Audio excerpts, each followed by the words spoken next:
రక్షకుడైన యేసుక్రీస్తు వారి అతి శ్రేష్టమైన పవిత్రమైన నామంలో మీ అందరికీ శుభములు, వందనాలు. దేవుని వాక్యాన్ని మనం ధ్యానం చేద్దాం. కీర్తనల గ్రంథం 66వ కీర్తన 19వ చరణం. నిశ్చయముగా దేవుడు నా మనవి అంగీకరించి ఉన్నాడు, ఆయన నా విజ్ఞాపన ఆలకించి ఉన్నాడు. దేవుడు నా ప్రార్థనను త్రోసివేయలేదు, నా యొద్ద నుండి తన కృపను తొలగింపలేదు. దేవుడి యొక్క పరిశుద్ధ వాక్యం ద్వారా మనందరితోనూ మాట్లాడినట్లుగా చిన్న ప్రార్థన చేద్దాం. ప్రేమగల మా తండ్రి, పరిశుద్ధుడా, నీ నామానికి వందనాలయ్యా. నీ ఘనమైన నామమునకు కృతజ్ఞతాస్తుతులు, స్తోత్రాలు, వందనాలు. సమయంలో నాయన నీ వాక్యం మాకు పంపించి నా హృదయాలను ప్రభా తండ్రి స్థిరపరచమని, నా మనసుల మీద దాడి చేసే చీకటి శక్తులను బంధించమని ప్రార్థిస్తున్నాను. తేటగా మాట్లాడండి, సూటిగా మాట్లాడండి. మీ దర్శనం చేత మా హృదయాలు తృప్తిపరచండి. మీరే మహిమ పొందమని యేసునామంలో వేడుకుంటున్నాం తండ్రి, ఆమేన్. ప్రభునందు ప్రియమైన దేవుని బిడ్డలారా, కీర్తనకారుడు చెబుతున్నటువంటి సాక్ష్యం, నిశ్చయముగా దేవుడు నా మనవి అంగీకరించి ఉన్నాడు. ఈ నిశ్చయత ప్రార్థనలో మనకు వచ్చిన నాడు నా ప్రార్థన దేవుడు అంగీకరిస్తాడు అని భవిష్యత్తులో జరిగేదాన్ని గురించి మాట్లాడట్లేదు. ఇక్కడ భవిష్యత్తులో నా దేవుడు నా ప్రార్థన అంగీకరిస్తాడు, నాకు ఆయన జవాబిస్తాడు, లేకపోతే ఏదో భవిష్యత్ విషయాలను గురించి మాట్లాడడం లేదు. ఏ విషయం మాట్లాడుతున్నాడంటే జరిగిపోయిన కాలం చెప్తున్నాడు. నా దేవుడు నా మనవి అంగీకరించి ఉన్నాడు. అసలు ఒక వ్యక్తి యొక్క ప్రార్థన దేవుడు విన్నాడు అనేటువంటి అనుభవము ఆ వ్యక్తికి ఘనతకు కారణమవుతుంది. ఈ మాట ఎవరన్నారంటే యోబు గారు అంటాడు అండి. సాధారణంగా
చేస్తున్నారు. అసలు నా స్థితి ఏంటి అంటే దేవునికి మొరపెట్టి జవాబులు పొందినటువంటి అనుభవం కలిగిన వాడు.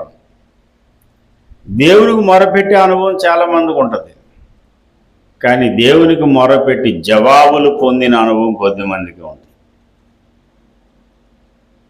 అందరి ప్రార్థన దేవుడు వినడు. కొంతమంది ప్రార్థన చేసినప్పుడట దేవుడు చెవులు మూసుకుంటాడట. ప్రార్థన వినకుండా దేవుడు తన యొక్క చెవులు కావాలని మూసేసుకుంటాడు. 21వ అధ్యాయము సామెతల గ్రంథము 13వ వచనంలో ఈ మాట ఉంటుంది. 21:13 సామెతలు.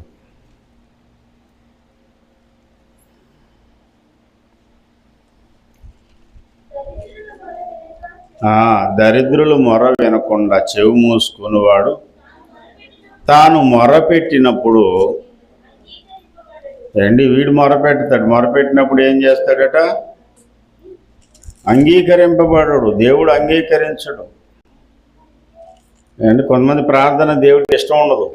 సామెత గ్రంథం 28వ అధ్యాయం 9వ వచనం చదవండి. ధర్మశాస్త్రం వినబడకుండా చెవిని తొలగించుకుని వాని ప్రార్థన హేయము. నువ్వు మొర్రపెట్టి గొగ్గోలు పెట్టి ఏడ్చి కన్నీరు గార్చినా సరే కొంతమంది ప్రార్థన దేవుడు వినకుండా దేవుడు మొహం చాటేస్తాడు. సామెతల గ్రంథం 1వ అధ్యాయము 28వ వచనం. అప్పుడు వారు నన్ను గూర్చి మొర్రపెట్టెదరు గాని నేను ప్రత్యుత్తరం ఇయ్యకుందును. నన్ను శ్రద్ధగా వెతికెదరు గాని వారికి నేను కనబడకుందును.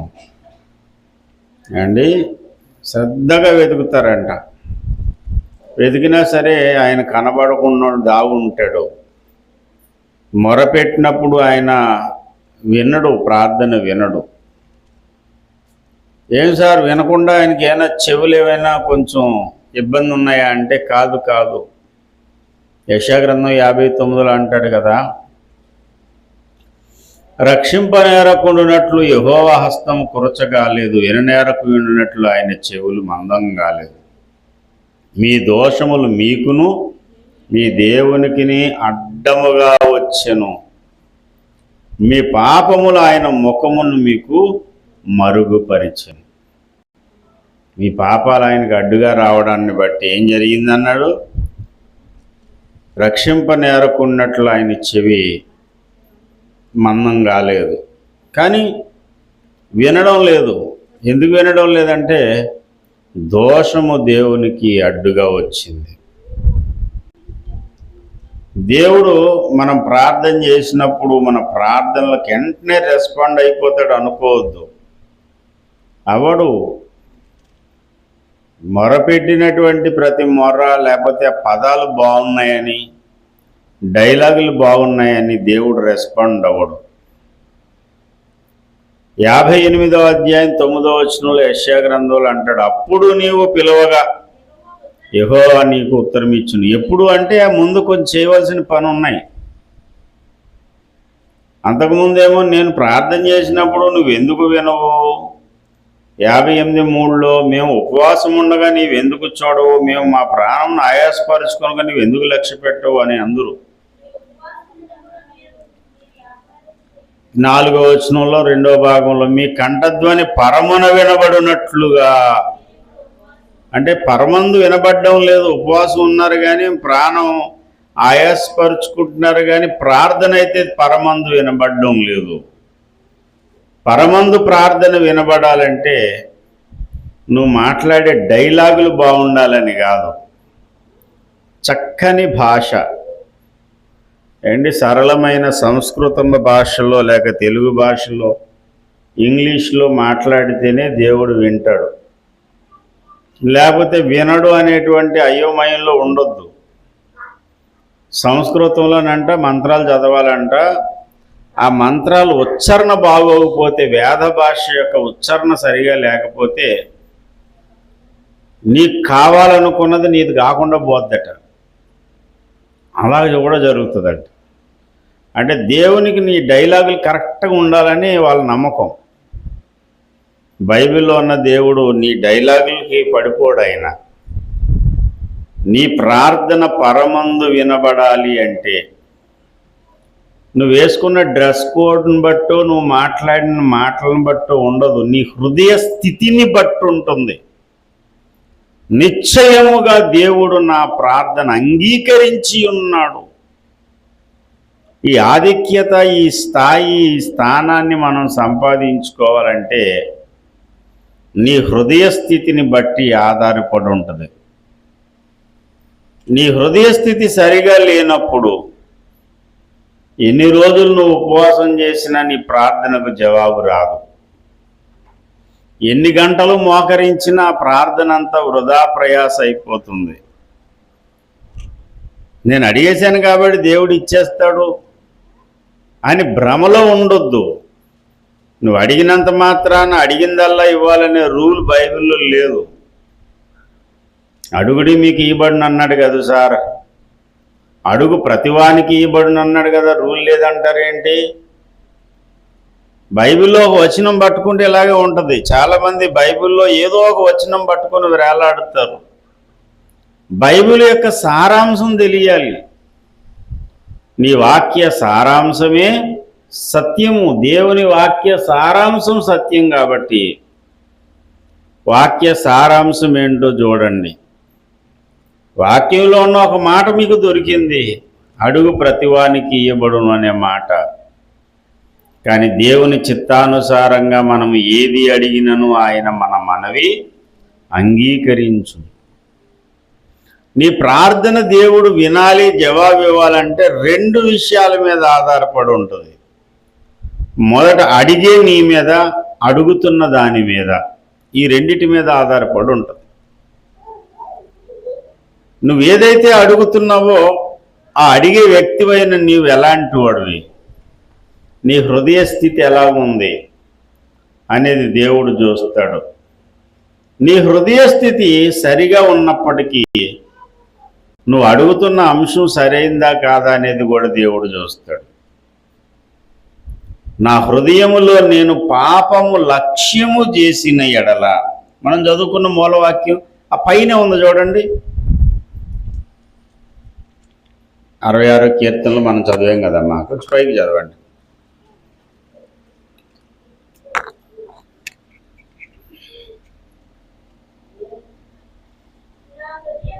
నా హృదయములో నేను పాపమును లక్ష్యము చేసిన ఎడల ప్రభువు నా మనవి. అది నీ హృదయ స్థితి. లోపల పాపాన్ని ఇష్టపడుతూ పాపకార్యాలతో రాజీ పడిపోయి నువ్వు ఖచ్చితంగా నేను ప్రార్థన చేస్తున్నాను నా దేవుడు వింటాడంటే విండు.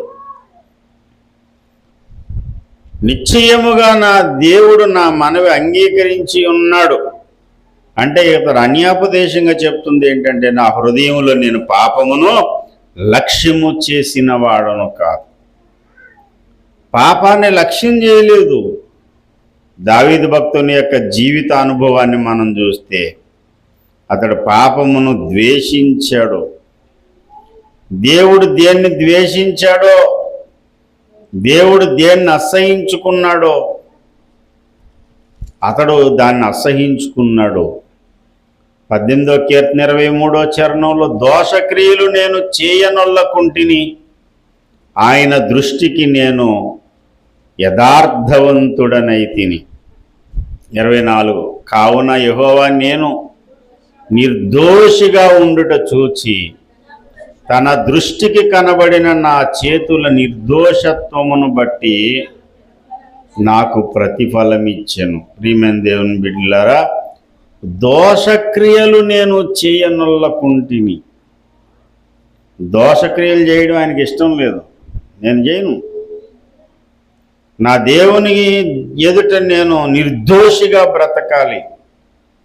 ఏ దోషము నేను చెయ్యొద్దు, ఏ పాపము నా మీద ఏలుబడి చెయ్యొద్దు అని మంకు పట్టు కట్టుకుని తన్ను తాను దేవునికి ప్రతిష్ఠించుకున్నటువంటి వ్యక్తి. ఈ ప్రతిష్టత చాలా మందికి ఉండదు. అవకాశం దొరకనంతసేపే, సమయం అనుకూలించినంతసేపే.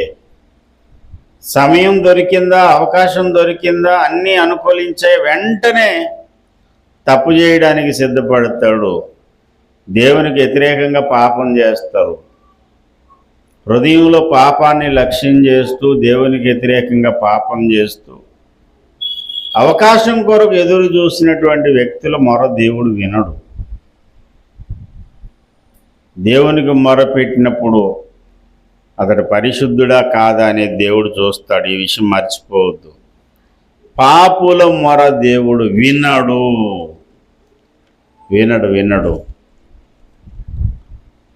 యోహాను సువార్త 9వ అధ్యాయంలో ఒక గుడ్డివాడు చెబుతాడు ఈ సాక్ష్యం. దేవుని యొక్క సన్నిధిలో ఒకడు ప్రార్థన చేసినప్పుడు అతని ప్రార్థన దేవుడు వింటాడట. ఎప్పుడు వింటాడు? యోహాను సువార్త 9:31. దేవుడు పాపుల మనవి ఆలకింపడని ఎరుగుదుము. ఎవడైనను దేవభక్తుడై ఉండి ఆయన చిత్తము చొప్పున జరిగించిన ఎడల ఆయన వాని మనవి ఆలకించును. అండి, పాపుల మనవి దేవుడు వినడు. ఎవరు మనవి వింటాడట? దైవభక్తుడై ఉండాలి. రెండోది, దేవుని చిత్త ప్రకారం చేయించువాడై ఉండాలి. అతని ప్రార్థన దేవుడు అంగీకరిస్తాడు, ఆలకిస్తాడు. దేవుడు నా ప్రార్థన నిశ్చయముగా అంగీకరించి ఉన్నాడు అంటే ఇతడు పాపులు మనవి ఆలకించడనే స్టేట్మెంట్ని బట్టి ఇతడు పాపంతో రాజీ పడినవాడు కాదు. తన హృదయంలో పాపం లక్ష్యము చేసినటువంటి వ్యక్తి కాదు. తన జీవితంలో ఒక పొరపాటు జరిగింది, దాని నుంచి దిద్దుకున్నాడు, దాని నుంచి బయటపడ్డాడు. చాలామంది దావీదు పడిపోయాడు అన్నారు, పడిపోయి లేచాడు. ఆ సంగతి చాలామంది తెలీదు. ఇంకా పడిపోయాడు దగ్గరే ఉన్నారు తప్ప పడిపోయి తిరిగి లేచాడనే దగ్గరికి రాలేదు. మనుషుల మైండ్ అంత ఇలాగే ఉంటుంది అండి. ఓ పాస్టర్ గారు ఇంకొక ఆయన చెరుకు బండి మీద వస్తున్నారంట కొవ్వూరు నుంచి రాజమండ్రి బ్రిడ్జి మీద ఒక ఆమె, సార్ కొంచెం నాకు లిఫ్ట్ ఇస్తారా అని అడిగిందంట. 2 బళ్ళ మీద 2 పాస్టర్ గారులు వెళ్తున్నారు. పాస్టర్ గారు ఏమో లిఫ్ట్ అడగానే సరేలే అమ్మాయి ఎక్కువ అని చెప్పి ఎక్కించుకున్నాడు. ఎక్కించుకుని బ్రిడ్జి డౌన్కి వచ్చిన తర్వాత ఆమె దిగిపోయిందంట అవతల. కోటిపల్లి బస్ స్టాండ్ దాటిన తర్వాత ఐఎల్టీడీ గేట్ దగ్గరికి వచ్చాక అడుగుతున్నాడంట యువతల పాస్టర్ గారు మీరు మీ ప్రవర్తన నాకు నచ్చలేదండి. ఏం నచ్చలేదు?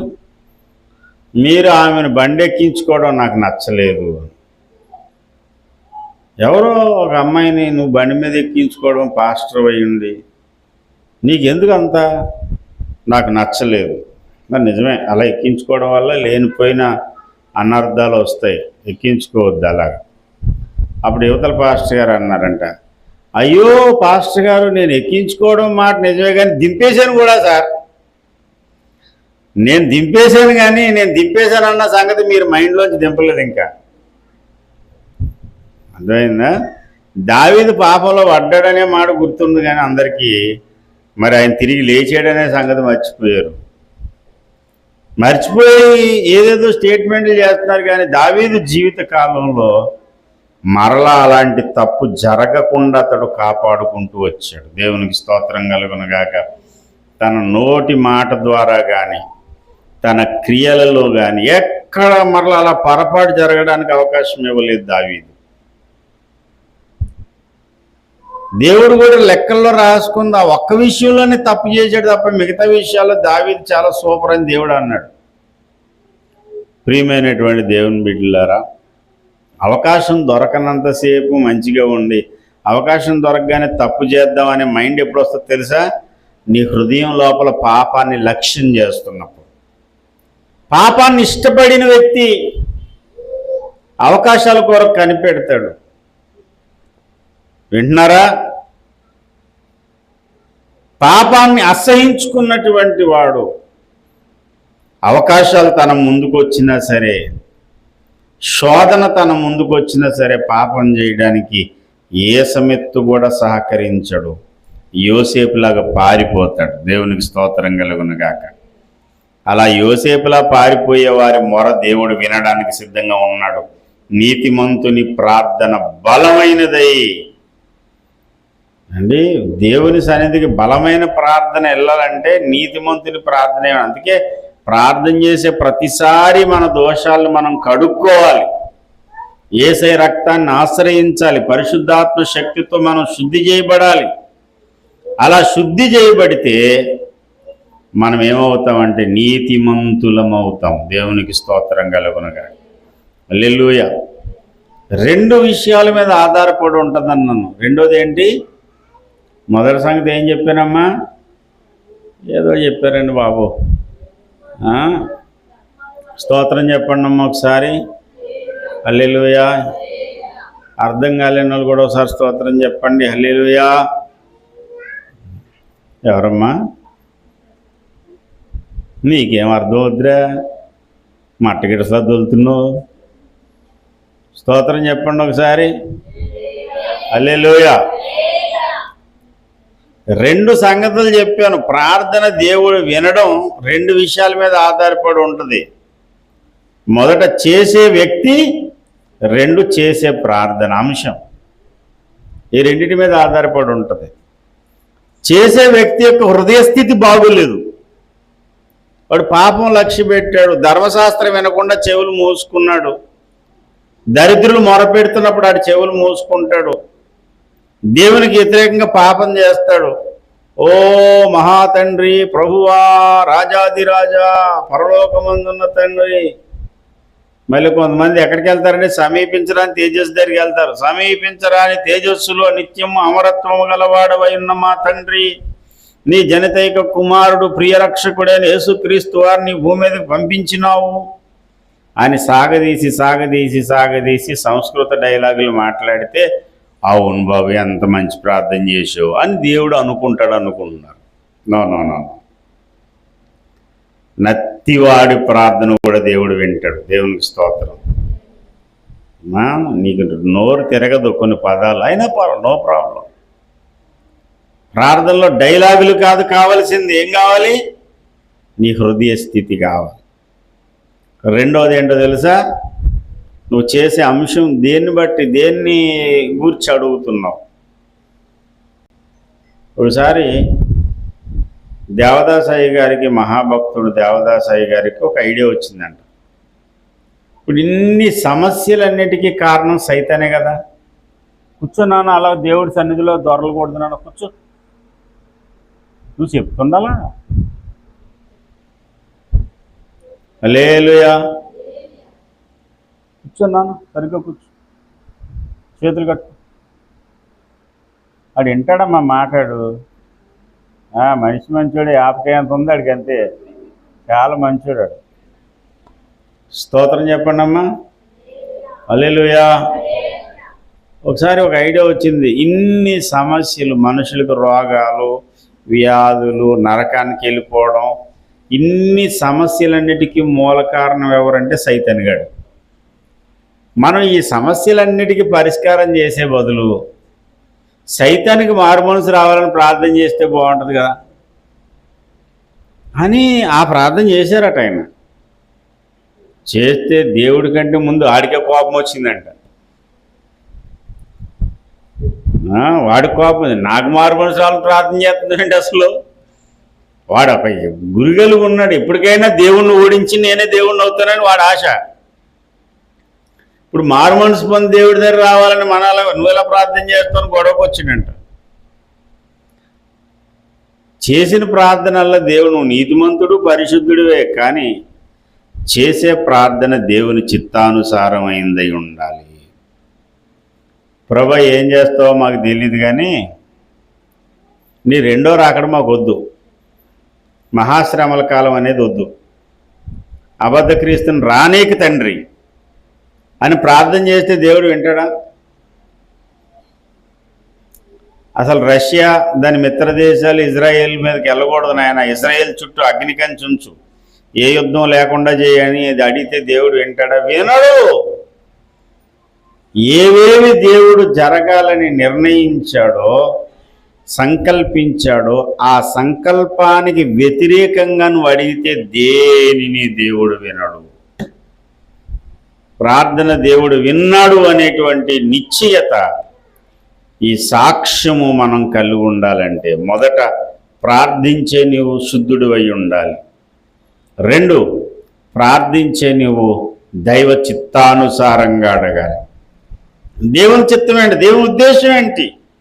అసలు దేవుని ప్రణాళిక ఏంటి? దేవుడు ఏమి సంకల్పించాడు?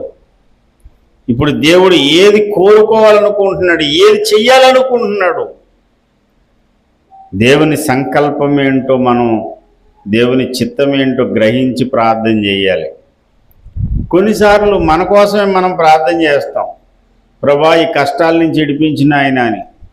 అది కూడా దేవుని చిత్తం కాదు. ఒక్కోసారి ఈ కష్టాలు పెట్టి నిన్ను మలచి ఆ తర్వాత దేవుడిని హెచ్చించాలనుకున్నావు. కొంచెం కాలం నీకు శ్రమ కలుగుతుంది. నీకు ఈ శ్రమ, ఈ కష్టానికి ఒక పీరియడ్ పెట్టాడు దేవుడు. అది పూర్తయ్యేంత వరకు నువ్వు ఎంత ప్రార్థన చేసినా దేవుడు నీ ప్రార్థన వినడు. అయితే అప్పుడు ఏమని ప్రార్థన చేయాలంటే, ప్రభువా నన్ను విడిపించడం కాదు నాయన, ఈ పరిస్థితుల్లో నేను ఏమి నేర్చుకోవాలో నాకు నేర్పించు, నేనేం సవరించుకోవాలో నాకు నేర్పించు, ఏమి దిద్దుకోవాలో నాకు నేర్పించు, నీ ప్రణాళిక నా జీవితంలో నెరవేర్చి నీ చిత్తానుసారంగా ఈ సమస్యలన్నింటినీ తీసేయి అని ప్రార్థన చేయాలి. కష్టం రాగానే విడుదల కొరకు ప్రార్థన చేయొద్దు అంటాడు వాచ్మెన్ నీ గారు. యేసయ్య సిలువలో వేలాడుతున్నాడు, భయంకరమైన వేదన సిలువ మీద అనుభవిస్తున్నాడు. సాధారణంగా అలా శ్రమలో ఉన్న వాళ్ళకి కాస్తంత ఉపశమనం కలగడానికి బోళము అనేటువంటి ఒక సుగంధ ద్రవ్యాన్ని ద్రాక్షారసంలో కలుపుతారు. ఆ ద్రాక్షారసం చేదుగా మారిపోద్ది బోళం కలపగానే. అదొక మెడుకు వైన్ అన్నమాట, మెడిసిన్. ఎనస్థీషియా ఇచ్చినప్పుడు ఎలాగైతే మొత్తెక్కుతుందో, తిమ్మిరి వచ్చేస్తుందో, ఈ బాధలో ఉన్నవాడికి ఆ మెడుకు వైన్ ఇవ్వగానే మొత్తం స్పృహ ఉండదు అన్నమాట, బాధ ఉండదు వాళ్ళకి. యేసయ్యకు చేదు చిరకి ఇచ్చారు, బోళం కలిపిన ద్రాక్షారసం. సిలువలో చాలా బాధపడుతున్నాడు ఆయన, వేలాడి రక్తం కారుస్తున్నాడు అని ఎందుకో జాలి అనిపించింది వీళ్ళకి. జాలి అనిపించి చేదు చిరకనిచ్చారు. యేసయ్య దాన్ని రుచి చూసి నిరాకరించాడు, త్రాగలేదు. కారణం ఏంటంటే ఉపశమనమును నిరాకరించాడు ఆయన. నేను పొందవలసిన బాధ ఏదో అదే పొందుతాను. అప్పుడే దేవుని సంకల్పం నెరవేరుతుంది. అప్పుడు అన్నాడు సమాప్తమాయేను అని. దేవునికి స్తోత్రం కలుగునుగాక. ప్రియ దేవుని బిడ్డలారా, కష్టం రాగానే ప్రభువా ఎలాగన్నా తీసేయి నాయన, బాగు చేయి నాయన అంటావు, నీకు బాగు కావదు. ఎందుకు నాయన, ఎందుకు బాగు చేయలేదు నాయన అంటావు, నీకు అర్థం కాదు. ఎందుకు బాగు చేయలేదంటే, బాబు సమాప్తం అవ్వలేదు ఇంకా. నీకు ఏ బాధలైతే పెట్టి, ఏ కష్టమైతే పెట్టి, ఏ పరీక్ష అయితే పెట్టి నేను శుద్ధ సువర్ణంగా నేను మార్చాలనుకున్నానో ఆ ప్రమోషన్ అనే ఆ పీరియడ్ అనేది పూర్తవలేదు ఇంకా. అది పూర్తయ్యేంత వరకు నువ్వు మొరపెట్టిన దేవుడు వినడు. 13 సంవత్సరాల కాలం భయంకరమైన శ్రమ పడ్డాడు దావీదు. ఆ శ్రమలో నుంచి దేవుడు అతన్ని విడిపించాడు. దేవుని టైం వచ్చింది. జలరాశులలో నుండి బలమైన చేతితో దేవుడు ఆయన్ని లేవనెత్తాడు. దేవునికి స్తోత్రం కలుగునుగాక. ఈ మధ్యాహ్న కాల సమయంలో నిశ్చయముగా దేవుడు నా ప్రార్థన ఆలకించాడనే సాక్ష్యం మనకి కూడా ఉండాలంటే ఈ 2 పనులు మనం కలిగి ఉండాలి. మొదట ప్రార్థన చేస్తున్న నీ హృదయ స్థితి, 2 చేస్తున్న అంశం ఎప్పుడు నెరవేరుతుంది, దాని ప్రణాళిక ఏంటి, దాని వెనకున్న దేవుని ఉద్దేశం ఏంటి, దాని మీద ఆధారపడి ఉంటుంది. నువ్వు అడిగిన ప్రతిదీ దేవుడు వినడు, దానికి జవాబు ఇవ్వడు. ఈ మధ్యాహ్నకాల సమయంలో ఉపశమనం కంటే దేవుని యొక్క ఉపకారం పొందుతాం. ఉపశమనం కాదయ్యా నాకు కావలసింది, నీ కార్యం నాలో జరగాలి, నీ చిత్తం నాలో నెరవేరాలి, అట్టి కృపాభాగ్యం నాకు దయచేయని ప్రార్థన చేద్దామా? రండి, తలలు వంచండి, కన్నీరు గార్చండి, దేవుని సహాయం కొరకు ప్రార్థన చేద్దాం. ప్రార్థన సమయం ఇది.